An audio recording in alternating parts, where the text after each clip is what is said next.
ولا يعني أنا قاعدة باصيع على إخوتي اللي راحوا باقول كيف أنا بدي أرجع وما الاقيهمش بيستنوني. All right, Russian forces have destroyed Ukrainian energy facilities in a heavy overnight attack that cut power to 9 regions and plunged parts of the capital Kyiv into darkness. According to Ukrainian officials, at least one person was killed, a 7-year-old child in the southeast, I beg your pardon, and at least 20 people were injured in the latest Russian attack targeting Ukraine's energy facilities as another winter approaches in the war that began in 2022. According to the local governor, Ole Snehubov, over 200,000 consumers have been left without power in Ukraine's Kharkiv region after Russia's overnight attack on the energy system. Let's listen into what some of these residents had to say. Десь на початку 3-ї години ночі почули жахливі вибухи, повилітали всі шибки в квартирі повністю. Ну, дай Боже, що не було займання, всі живі здорові, але квартира наразі не придатна для життя. З одного боку дуже страшно, з іншого боку дуже добре, що якась є організація, це якось трохи підтримує. Сподіваюсь, що їм все повернеться. Ну, це був шок просто, було нерозуміння, що відбувається, потім вже спустилися майже одразу вниз до двору. Атака тривала, тому перебували в укритті поруч з будинком. Ніч не спали. Це неможливо передати цей стан насправді. Це ти наче тут знаходишся, а наче зовсім не тут.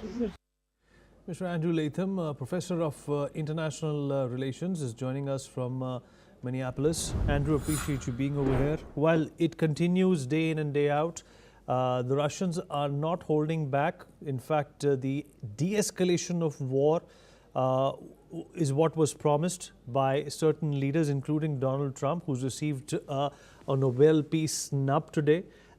What do you make of these ongoing and accelerating friction points between Ukraine and Russia?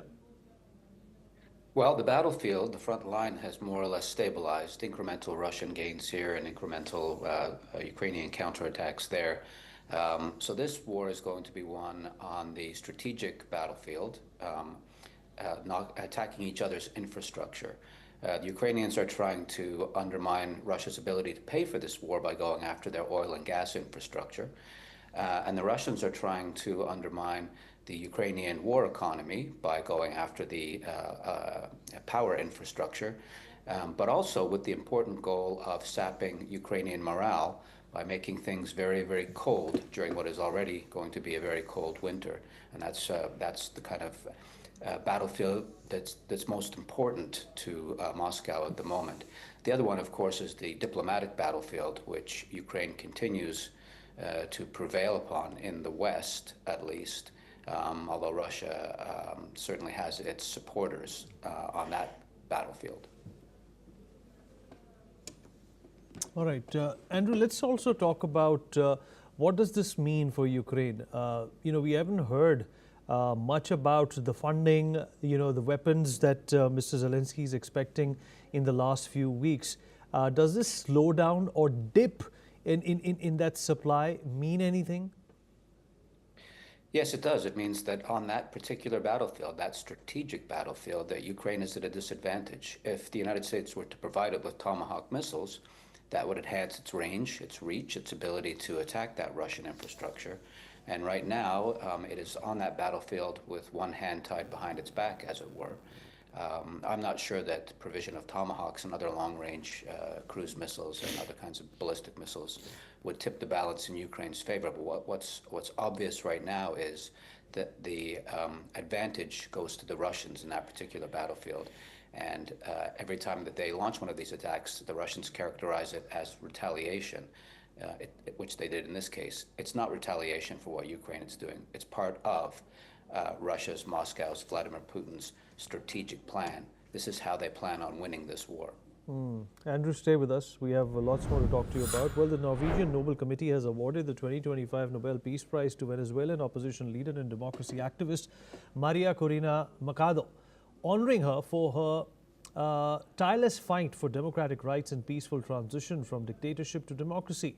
Mercado, who remains in hiding in Venezuela, said she is in shock after learning of the award. In a video released by her team, she's heard telling opposition ally Edmundo Gonzalez Urrutia, and I quote, "I can't believe it." Let's listen in to the interaction.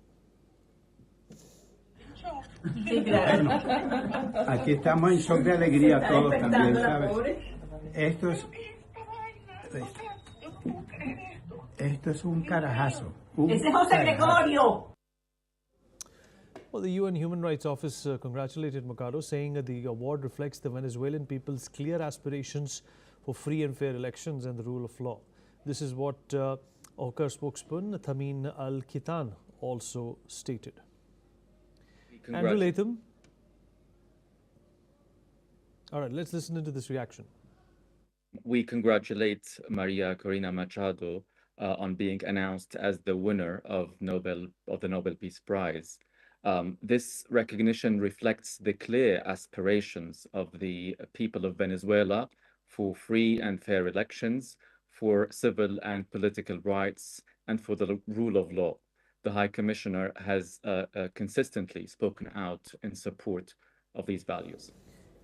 Andrew, I'd love to hear your reaction to what's happened over here. In fact, in recent memory, I can easily say that this is the first time that, the loser of the Nobel Peace Prize is perhaps getting more talk and traction than the winner here.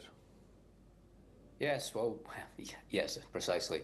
Although we can put it in context, the Nobel Peace Prize Committee often rotates or alternates between those who are defending and known for defending civil rights, political rights, rule of law, versus those who are known for their conflict mediation.